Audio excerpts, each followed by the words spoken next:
आज मैं जो कहानी आपको सुनाने जा रहा हूं, वो सिर्फ एक हॉरर स्टोरी नहीं है। ये एक सच्ची घटना पर आधारित है जो हावड़ा के जंगल के पास हुई थी। इस जगह पर रात के वक्त भजन की आवाज आती है, लेकिन वो भगवान के लिए नहीं होती। लोग कहते हैं जो भी वहां ज्यादा देर रुक गया, वो कभी पहले जैसा नहीं रहा। इस कहानी में भक्ति है, डर है, जंगल है, रेलवे लाइन है और एक ऐसी पुकार है जो सिर्फ एक बार सुनी जाती है, लेकिन जिंदगी भर दिमाग से नहीं निकलती।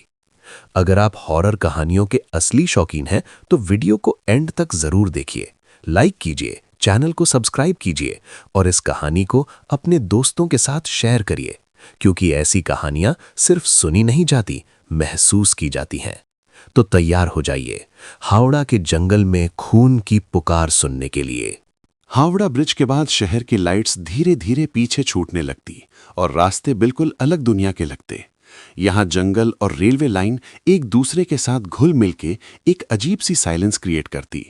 दिन में सनलाइट मुश्किल से जमीन तक पहुंचती और रात में अंधेरा गहरा हो जाता। पत्तों के नीचे से हल्की सी आवाज आती, जैसे कोई पैर घिसरा रहा हो, लेकिन जब कोई देखता तो कुछ नहीं होता।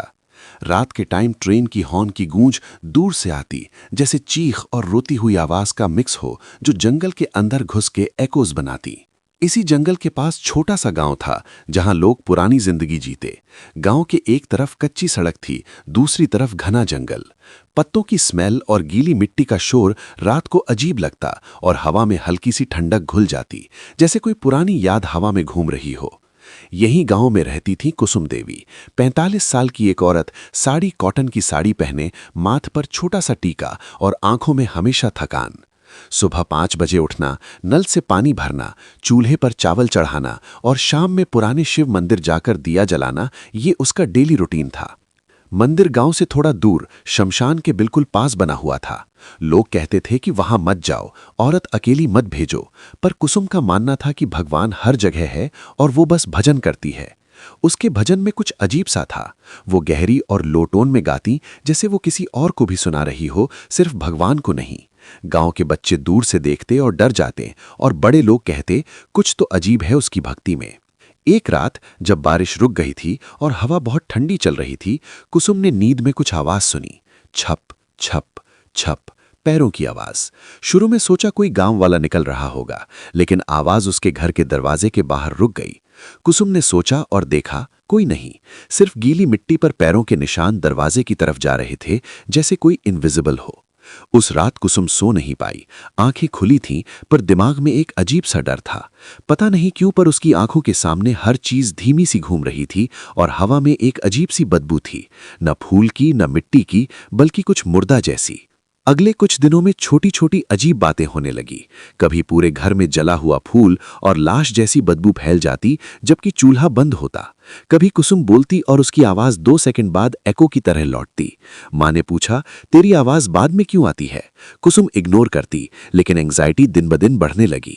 गांव वाले कहते भक्ति ज्यादा हो गई है, मन का वहम होगा, पर कुसुम को लगने लगा कि यह वहम नहीं, कुछ और था, कुछ जो उसके साथ था और हर दिन और गहरा होता जा रहा था। हर रात सेम आवाज, सेम फुटस्टेप्स, कभी हवा में हल्की सी बदबू, कभी पैर घिसराते हुए सुने जाते, और जब कुसुम देखती कुछ नहीं होता। एक रात माँ ने कहा, कल रात तू किसी से बात कर रही थी? कुसुम ने सिर्फ कहा, मैं अकेली थी माँ। माँ का चेहरा सफेद पड़ गया। तू बार बार बोल रही थी, आ जाओ, मैं तैयार हूं। उस रात कुसुम ने पहली बार सच में महसूस किया कि कोई उसके साथ है जो विजिबल नहीं पर रियल है।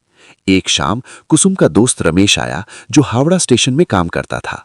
उसने बताया, कल रात जंगल के पास से गुजरा और एक औरत भजन गा रही थी, बिल्कुल तुम जैसी, लेकिन जब मैं पास गया उसके पैर जमीन को छू ही नहीं रहे थे। कुसुम का रंग सफेद पड़ गया। रमेश ने और कहा, वो सिर्फ मुझे देख रही थी, मैं भाग गया, तुम सेफ नहीं हो। उस रात कुसुम ने मंदिर के अंदर दिया जलाया। मंदिर के अंदर हर चीज नॉर्मल लग रही थी, पर जैसे ही वो शमशान के पास पहुंची, हवा में एक सूखी सी खुशबू घुल गई, मुर्दा और गीली मिट्टी का मिक्स। दिए की रोशनी में शैडो घूम रहा था, जैसे कोई इनविजिबल पैर चल रहे हों। कुसुम की सांसें तेज हो गईं और उसका दिल जोर से धड़क रहा था। उसने सोचा, ये सिर्फ मेरी इमेजिनेशन नहीं, कुछ तो सच है। रात में कुसुम को लगने लगा कि कोई उसके पीछे खड़ा है। हर बार जब वो पीछे देखती कुछ नहीं होता, सिर्फ पत्तों का हल्की सी छिलकने वाली आवाज। फिर एक दिन उसने पूरा जंगल चेक किया और देखा एक औरत कुसुम जैसी भजन गा रही थी, लेकिन पैर जमीन पर नहीं थे। उस औरत की आंखें कुसुम की तरफ थीं और जैसे ही कुसुम ने नजर मिलाई वो डिसअपीयर हो गई। कुसुम की नींद खत्म हो गई थी। हर रात उसके सपने में वही औरत आती, भजन गाती और उसके अंदर से "आ जाओ मैं तैयार हूं" की आवाज निकलती। दिन में कुसुम का मन बेचैन हो जाता और लोग कहते भक्ति ज्यादा हो गई है, मन का वहम होगा। लेकिन कुसुम जानती थी ये वहम नहीं, कुछ और था, कुछ जो उसके साथ था और हर दिन और गहरा होता जा रहा था। एक शाम कुसुम ने डिसाइड किया कि वो बाबा श्यामलाल को बुलाएगी। बाबा श्यामलाल गांव में जाने माने थे और लोग उन्हें स्पिरिचुअल पावर के लिए जानते थे। बाबा ने सिर्फ कुसुम को देखा और पूछा, तू भगवान को भक्ति कर रही है या किसी और को बुला रही है? कुसुम ने शब्द नहीं कहा, सिर्फ सिर झुका दिया। बाबा के चेहरे पर गहरी चिंता थी। उन्होंने कहा, यह भक्ति नहीं, भूखी आत्मा है जो भक्ति के रूप में घुस गई है। बाबा ने कहा, रात को मंदिर के पास हवन रखेंगे और पूरे गांव को बुलाएंगे, तभी ये सच सामने आएगा। कुसुम का दिल तेज तेज धड़क रहा था। उसे लग रहा था जैसे उसके अंदर कुछ हिल रहा है, कुछ पुराना, कुछ जो हावड़ा की रेलवे पटरियों पर छिपा हुआ था अब वापस आ गया है। रात को पूरा गांव मंदिर के पास जमा हुआ। हवा तेज थी, पत्तों का शोर और जंगल के अंदर के शैडोज ने सबको डराया। बाबा ने मंत्र शुरू किया और धीरे धीरे हवा में घुलने वाली मुर्दा जैसी बदबू ज्यादा गहरी हो गई। दिए बुझ गए और कुसुम की आंखें पलट गईं। उसकी आवाज में दो लोगों की आवाज मिक्स हो गई, एक कुसुम की और एक कुछ और। एक खौफनाक आवाज में बोला गया, तुमने मुझे बुलाया था, अब छोड़ के नहीं जा सकती। जंगल में शैडोज और तेज हो गईं और ट्रेन की हॉर्न गूंज रही थी जैसे वो कन्फेशन सुन रहा हो। कुसुम बेहोश हो गई और गांव वाले सिर्फ मंत्र पढ़ते रहे रात के अंधेरे में। सुबह तक मंत्र चलता रहा और जब रोशनी आई कुसुम जिंदा थी, लेकिन पहले जैसी नहीं। रात के अंधेरे में हवा तेज हो गई थी और जंगल का शैडो और गहरा हो गया। कुसुम देवी घर के अंदर बैठी थी, पर उसके दिमाग में एक अजीब सा घूम रहा था। उसने पहली बार ये महसूस किया कि उसकी भक्ति और उसका डर एक दूसरे में घुल रहे हैं। हर रात फुटस्टेप्स सुनना, कभी पैर घिसराना, कभी हवा में हल्की सी बदबू, सब उसके लिए नॉर्मल नहीं रहा था। ये कुछ पुराना था, कुछ कांटे भरा, जो हावड़ा की पटरियों के पास से गुजर रहा था। अगली सुबह कुसुम ने माँ से कहा, माँ, कल रात कुछ अलग था। मैंने उसकी आंखें देखीं पर वो कहीं नहीं थी। माँ ने सिर्फ सर हिलाया और कहा, बेटा, भक्ति में कभी कभी मन के धड़कन तेज हो जाते हैं, कुछ नहीं है। लेकिन कुसुम जानती थी ये सिर्फ मन का वहम नहीं था। उसने सोचा, कुछ तो सच है जो मैं समझ नहीं पा रही। दिन भर गांव में शांति थी, पर रात के आते ही जंगल और शमशान की तरफ से वही अजीब सी शांति टूट जाती। कुसुम का दिमाग उसी घंटी की तरह बज रहा था जो चुपके से गूंजती रहती है। एक दिन कुसुम ने डिसाइड किया कि वो अपनी भक्ति को और गहरा समझेगी और जंगल के पास जाएगी जहां शैडोज सबसे गहरे और अंधेरा सबसे ज्यादा था। उसने सोचा कि शायद वहां से सच समझ में आ सके। जंगल के अंदर जाते ही कुसुम को पता चला कि रात के शैडोज सिर्फ हवा के साथ नहीं घूम रहे थे।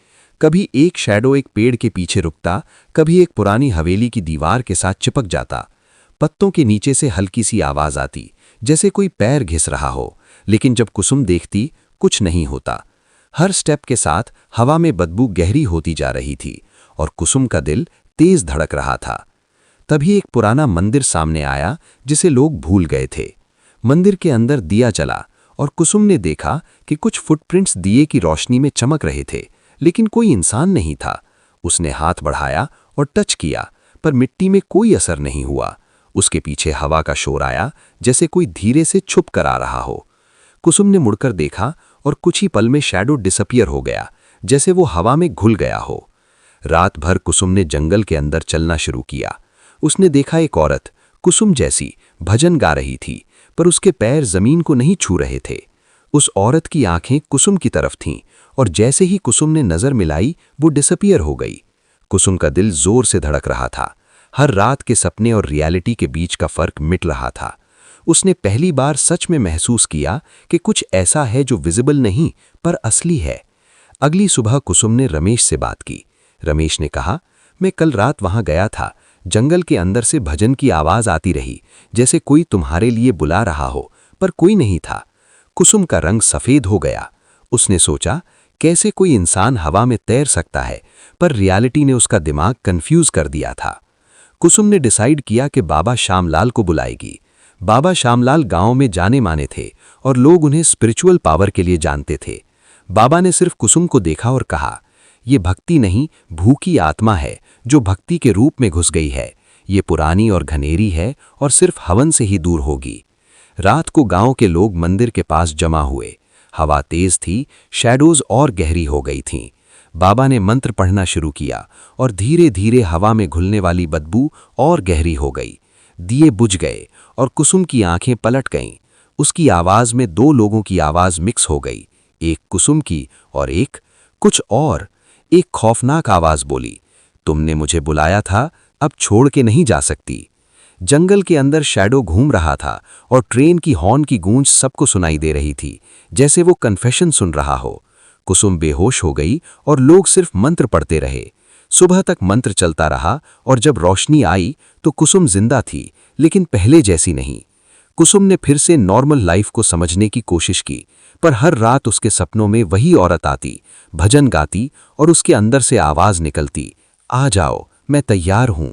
हर रात जंगल और शमशान के शैडोज और गहरे हो गए और कुसुम को लगने लगा कि उसकी भक्ति और उसकी जिंदगी का बैलेंस पूरी तरह से बदल गया है। एक दिन कुसुम ने पुरानी हवेली का रास्ता ढूंढा, जहां से पहले फुटस्टेप्स सुनाई देते थे। उसने देखा कि अंदर से हल्की सी रोशनी आ रही है और पुरानी दीवारों पर लिखे हुए मंत्र और निशान चमक रहे हैं।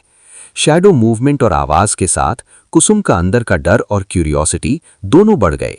उसने धीरे से अंदर कदम रखा और जैसे ही पिछले कमरे में गई, उसने देखा एक पुरानी फोटो फ्रेम, कुसुम के जैसे औरत का, पर पुराने कपड़ों में और आंखें खुली जैसे वो अलाइव हो। फोटो फ्रेम के नीचे एक पुराना पत्र था, जो भक्ति से दूर नहीं होगा वो कभी नहीं बचेगा।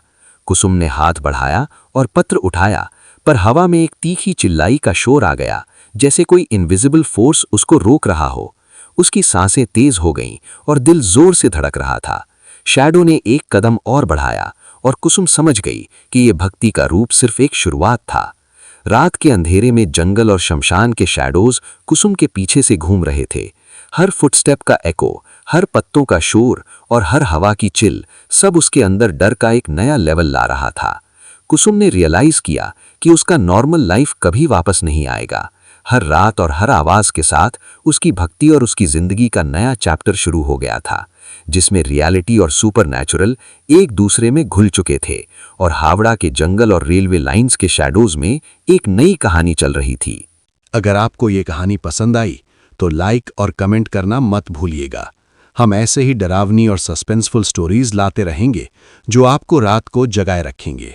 सब्सक्राइब करना ना भूलें ताकि आप हर नए हॉरर एडवेंचर को सबसे पहले सुन सकें, और बेल आइकन दबाएं क्योंकि अगला सस्पेंस आपको और गहरा डर देगा। क्या आप तैयार हैं अगले डरावने किस्से के लिए?